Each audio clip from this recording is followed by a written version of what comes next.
Good morning everyone, welcome to knowledge account. আমি কুন্তল মাহিদার তোমাদের সাথে 17th জানুয়ারি 2025 ডেলি কারেন্ট অ্যাফেয়ার্স নিয়ে ডিসকাস করবো উইথ স্ট্যাটিক জিকে। দেখো, তোমাদের আজকে ডেলি কারেন্ট অ্যাফেয়ার্সের পরে ম্যাথের ক্লাসটা হবে লাইভ, ইংরাজির ক্লাসটাও লাইভ হবে, WBP KP SI constable PYQ অ্যানালিসিসটাও লাইভ হবে। শুধু তোমাদের সন্ধ্যাবেলা 6টার ক্লাসটা আজকে হতেও পারে, নাও পারে। যদি হয় আমি সেটা তোমাদের টেলিগ্রামে জানিয়ে দেবো। টেলিগ্রাম থেকে তোমরা নোটিফিকেশান নিয়ে ক্লাস করে নিও। আর এই 7টার ক্লাসটা এখানে তোমাদের আজকে যেটা হবে সেটা হচ্ছে রেলওয়ে সোহিনী ম্যামের একটা সায়েন্স ক্লাস, অর্থাৎ সোহিনী ম্যাম চ্যাপ্টার ওয়াইজ তোমাদের যে ক্লাসগুলো করাচ্ছেন সেটা তোমাদের আজকে 7টা থেকে হবে। ইউটিউব থেকে নোটিফিকেশান পেতে যাদের অসুবিধা হচ্ছে তারা অবশ্যই টেলিগ্রাম চ্যানেল নলেজ অ্যাকাউন্টটা জয়েন করে নিও। আর পিডিএফ মক টেস্ট নোটসের জন্য আমাদের অ্যাপ নলেজ অ্যাকাউন্ট অফিসিয়াল, এটা তোমরা ডাউনলোড করে নিও গুগল প্লে স্টোর থেকে। ডেসক্রিপশন বক্সেও তোমাদের কাছে লিঙ্ক রয়েছে। প্রথম প্রশ্ন যেটা দেখবো আজকে, জেড মোর টানেল বা সোনামার্গ টানেল এটা কে উদ্বোধন করেছেন? দেখো, এটা উদ্বোধন করলেন রিসেন্টলি নরেন্দ্র মোদী। আমরা এই টানেলটা সম্পর্কে একটু দেখব। প্রধানমন্ত্রী নরেন্দ্র মোদী 13ই জানুয়ারি 2025 এই জেড মোর টানেল উদ্বোধন করেছেন। এটা 2700 কোটি টাকারও বেশি খরচায় নির্মিত হয়েছে। এই প্রকল্পের লক্ষ্য হচ্ছে শ্রীনগর আর লাদাখের মধ্যে যোগাযোগ বৃদ্ধি করা। সোনমার্গ টানেল পূর্বে জেট মোড়ো টানেল নামে পরিচিত ছিল, মানে অ্যাকচুয়ালি আগে এই নামটা ছিল। ঠিক আছে, উত্তর ভারতের জম্মু আর কাশ্মীরের গান্দেরবাল জেলার গগনগাইর আর সোনামার্গের মধ্যে একটা 6.5 কিলোমিটার দীর্ঘ 2 লেনের রাস্তার সুড়ঙ্গ এটা। ভারতের অ্যাথলেটিক্স ফেডারেশনের অ্যাথলেট কমিশনের চেয়ারপারসন হিসেবে কাকে নিযুক্ত করা হয়েছে? অঞ্জু ববি জর্জকে নিযুক্ত করা হয়েছে। ইনি একজন ভারতীয় প্রাক্তন ক্রীড়াবিদ। প্যারিসে 2003 সালের বিশ্ব চ্যাম্পিয়নশিপে লং জাম্পে ব্রোঞ্জ পদক জিতে তিনি ইতিহাস তৈরি করেছিলেন। অ্যাথলেটিক্স ফেডারেশন অফ ইন্ডিয়া ভারতের অ্যাথলেটিক্স খেলার জাতীয় নিয়ন্ত্রক সংস্থা। যত খেলা হয় এই অ্যাথলেটিক্স ফেডারেশন অফ ইন্ডিয়া নিয়ন্ত্রণ করে এবং দেশে প্রতিযোগিতা পরিচালনা করে এই অ্যাথলেটিক ফেডারেশন অফ ইন্ডিয়া। এটা বিশ্ব অ্যাথলেটিক্স আর এশিয়ান অ্যাথলেটিক্স অ্যাসোসিয়েশনের সাথে অনুমোদিত। সদর দপ্তর নিউ দিল্লিতে রয়েছে। সভাপতি বাহাদুর সিং সাগু, সম্পাদক সন্দীপ মেহতা। প্রতিষ্ঠিত হয় 1946-এ। নেক্সট বলার আগে তোমাদের আমি বলে দিই, যারা যারা রেলওয়ের এনটিপিসি বা গ্রুপ ডির জন্য প্রিপারেশন নিচ্ছ তারা আমাদের সাথে বুলেট ব্যাচে জয়েন করতে পারো। এটা তোমাদের পেড ব্যাচ, যেখানে সমস্ত সাবজেক্টের চ্যাপ্টার ওয়াইজ কনসেপচুয়াল ক্লাসের সাথে সাথে পিডিএফ নোটস এবং chapter wise mock test, full length mock test এবং তোমাদের প্রিভিয়াস ইয়ার যত কোয়েশ্চেন রয়েছে সেগুলো সবকটা এনটিপিসি এবং গ্রুপ ডির জন্য এখানে প্রোভাইড করা হচ্ছে। তোমরা 31 জানুয়ারির মধ্যে এই অফারে প্রাইজে এটাতে জয়েন করতে পারো। এই কোনো যদি জিজ্ঞাসা কিছু করার থাকে বা কোনো হেল্প দরকার হয় সেক্ষেত্রে তোমরা এই নাম্বারে হোয়াটসঅ্যাপ অথবা কল করে নিও। এছাড়া এসএসসি ফাউন্ডেশন ব্যাচের জন্য তোমরা প্রাপ্তি ব্যাচটা জয়েন করতে পারো। এটা জিডি, এমটিএস এবং সিএইচএসএল এর জন্য একই রকম। এটা যেমন রেলওয়ের ব্যাচ, এখানে তোমাদের এসএসসি, জিডি, এমটিএস, সিএইচএসএল এর ঠিক সেমভাবে সমস্ত রকমের মক টেস্ট এবং ক্লাস এখানে কিন্তু হচ্ছে। এই দুটোর কম্বাইন্ড অপশনও রয়েছে, তোমরা সেটাও ট্রাই করতে পারো। আর ডাব্লিউবিপি কেপি কনস্টেবল এসআই যে কোনো পরীক্ষার জন্য তোমাদের পরিবর্তন ব্যাচটাও খুব ইম্পর্ট্যান্ট একটা ব্যাচ। তো তোমরা এগুলো গিয়ে চেক আউট করো পেড কোর্সে। এগুলো ছাড়াও ডেসক্রিপটিভ ক্লার্কশিপের ডেসক্রিপটিভ ব্যাচ রয়েছে, অন্যান্য আরও সাবজেক্টের ফাউন্ডেশন ব্যাচ রয়েছে।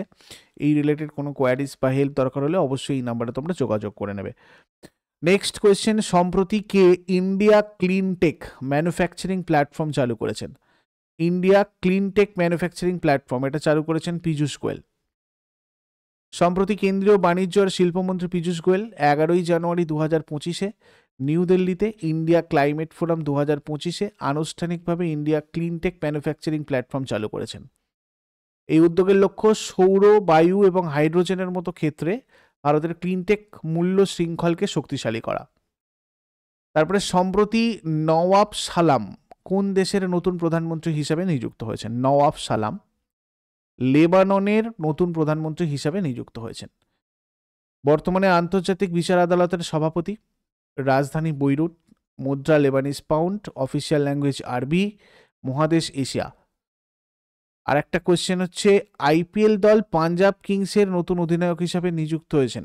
আইপিএল দলে পাঞ্জাব কিংসের, মানে পাঞ্জাব কিংসটা আইপিএল একটা দল, তার নতুন অধিনায়ক হিসাবে নিযুক্ত হয়েছেন কে? শ্রেয়াস আইয়ার।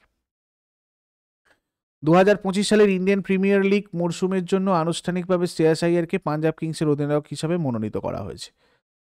ইনি প্রথম ভারতীয় ক্রিকেটার হিসাবে 3টি ভিন্ন আইপিএল ফ্র্যাঞ্চাইজি নেতৃত্ব দিয়েছেন। চেন্নাইয়ের চেপাক স্টেডিয়ামে ফাইনালে সানরাইজার্স হায়দ্রাবাদকে পরাজিত করে কলকাতা নাইট রাইডার্স দল তাদের তৃতীয় ইন্ডিয়ান প্রিমিয়ার লিগ চ্যাম্পিয়নশিপ জিতেছিল। কলকাতা নাইট রাইডার্স 3বার জিতেছিল, 2012, 14 আর 2024 আগের বছরে। তৃতীয় স্থান অর্জন করেছিল রাজস্থান রয়্যালস, আর চতুর্থ স্থান অর্জন করেছিল রয়্যাল চ্যালেঞ্জার্স বেঙ্গালুরু। আইপিএল 2024-এর কথা বলছি। আইপিএল 2024টাতে মোস্ট ভ্যালুয়েবল প্লেয়ার হয়েছিলেন সুনীল নারিন। আইপিএল 2024-এ অরেঞ্জ ক্যাপ পেয়েছিলেন Virat Kohli. Emerging player of the tournament হয়েছিলেন নীতিশ কুমার রেড্ডি। পার্পল ক্যাপ হর্ষল প্যাটেল পেয়েছিলেন। Fair play award sunrisers Hyderabad. সবচেয়ে দামি খেলোয়াড় মিচেল স্টার্ক। তারপরে মুম্বাই ইন্ডিয়ান্স 5বার এখনো পর্যন্ত জিতেছে, সব থেকে বেশি বার জিতেছে মুম্বাই ইন্ডিয়ান্স আর চেন্নাই সুপার কিংস 5বার করে। কলকাতা নাইট রাইডার্স 2024-এ জিতেছে, 2023-এ জিতেছিল চেন্নাই সুপার কিংস, 2022-এ জিতেছিল গুজরাট টাইটান্স। ঠিক আছে, আর টিম ওনার্সগুলো তোমাদের আসে খুব। চেন্নাই সুপার কিংসের ওনার Chennai super Kings cricket limited and India cements. Delhi ক্যাপিটালসের GMR group and JSW group. Punjab কিংসের প্রীতি জিন্টা, নেসওয়াদিয়া, মোহিত বর্মন আর করণ পাল। মুম্বাই ইন্ডিয়ান্সের রিলায়েন্স ইন্ডাস্ট্রিজ। কলকাতা নাইট রাইডার্সের red Chillies entertainment and Mehta group. Sunrisers হায়দ্রাবাদের সান TV network. Rajasthan রয়্যালসের ব্লেনহেইম চালকোট। Royal Challengers ব্যাঙ্গালোরের United spirits limited. Gujarat টাইটান্সের CBC capital partners আর Lucknow super জায়ান্টসের RP Sanjeev Goenka group. তারপরে Nag mark 2 anti tank guided missile কোন সংস্থা তৈরি করেছে? দেখো, এটা তৈরি করেছে রিসেন্টলি ডিআরডিও। নাগ MK2 একটা তৃতীয় প্রজন্মের ট্যাঙ্ক বিধ্বংসী নির্দেশিত ক্ষেপণাস্ত্র। ভারতের ইন্টিগ্রেটেড গাইডেড মিসাইল ডেভেলপমেন্ট প্রোগ্রামের অধীনে প্রতিরক্ষা গবেষণা আর উন্নয়ন সংস্থা এই ক্ষেপণাস্ত্রটা তৈরি করেছে। রাজস্থানের পোখরানের একটা ফায়ারিং রেঞ্জে সেনা আধিকারিকদের উপস্থিতিতে তৃতীয় প্রজন্মের ট্যাঙ্ক বিধ্বংসী নির্দেশিত ক্ষেপণাস্ত্র নাগ মার্ক 2 সফলভাবে ট্রায়াল চালানো হয়েছে ওটার। ডিআরডিও 1958-এ গঠিত হয়, হেডকোয়ার্টার নিউ দিল্লিতে। Motto strengths origin in science, আর চেয়ারম্যান সমীর বি কামাত ডিআরডিওর। তারপরে ইন্ডিয়ান পুলিশ ফাউন্ডেশনের নতুন চেয়ারম্যান হিসাবে কে নিযুক্ত হয়েছেন? ইন্ডিয়ান পুলিশ ফাউন্ডেশনের নতুন চেয়ারম্যান হয়েছেন ওম প্রকাশ সিং। সম্প্রতি উত্তরপ্রদেশের প্রাক্তন পুলিশ মহাপরিচালক ওম প্রকাশ সিংকে ইন্ডিয়ান পুলিশ ফাউন্ডেশনের নতুন চেয়ারম্যান হিসেবে নিযুক্ত করা হয়েছে। ইন্ডিয়ান পুলিশ ফোর্স একটা স্বাধীন থিঙ্ক ট্যাঙ্ক যেটা পুলিশ সম্পর্কিত বিষয় নিয়ে কাজ করে। ওম প্রকাশ সিং উত্তরপ্রদেশ ক্যাডারের 1983 ব্যাচের একজন আইপিএস অফিসার। উত্তরপ্রদেশ পুলিশের মহাপরিচালক ছিলেন, আর এর আগে সিআইএসএফ এর মহাপরিচালক আর এনডিআরএফ এর মহাপরিচালক হিসেবে দায়িত্ব পালন করেছেন। তারপরে how India skilled G20 and inside story of Mount G20 actually story of the G20 Presidency. আচ্ছা, এইটার টাইটেল বইটার এটার লেখককে দেখো, এটা হচ্ছে তোমার অমিতাভ কান্ত লিখেছেন। হাউ ইন্ডিয়া স্কেলড G20, মানে G20 মিটিং এর কথা বলা হচ্ছে আর কি। ঠিক আছে, নীতি আয়োগের প্রাক্তন প্রধান নির্বাহী কর্মকর্তা ইনি, একজন ভারতীয় আমলা অমিতাভ কান্ত, ইনি লিখেছেন। তারপরে Bharat open super 750 badminton tournament কোথায় অনুষ্ঠিত হচ্ছে? ভারত ওপেন সুপার 750 ব্যাডমিন্টন টুর্নামেন্টটা হচ্ছে নতুন দিল্লিতে, নিউ দিল্লিতে। এটা নতুন দিল্লির কেডি যাদব ইনডোর হলে শুরু হয়েছে।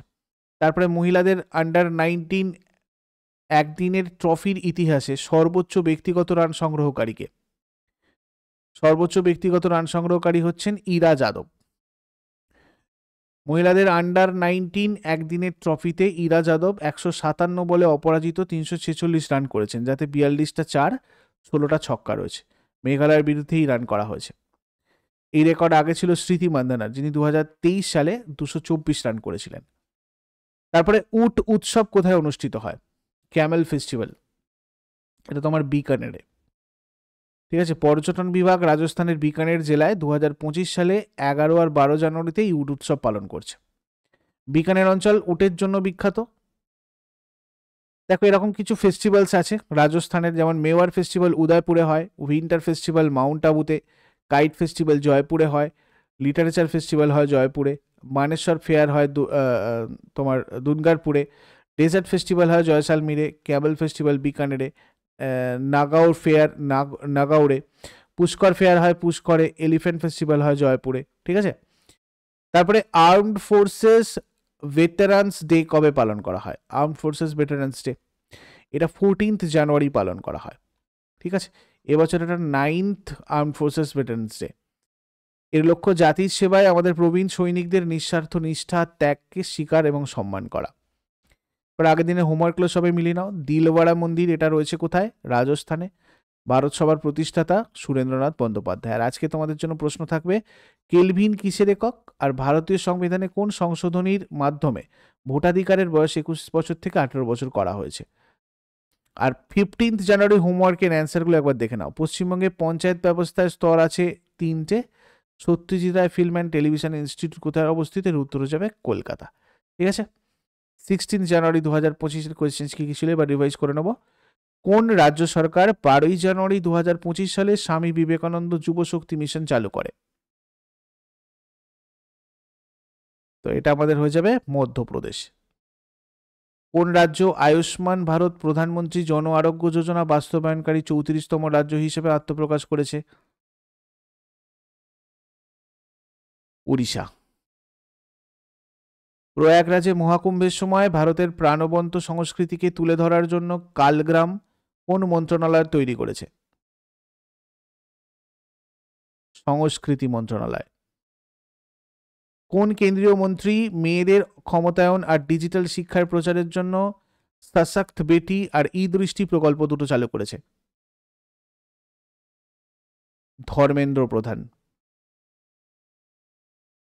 ভারতের প্রথম জেনারেশন বেটা শিশুর জন্ম কোথায় হয়েছে?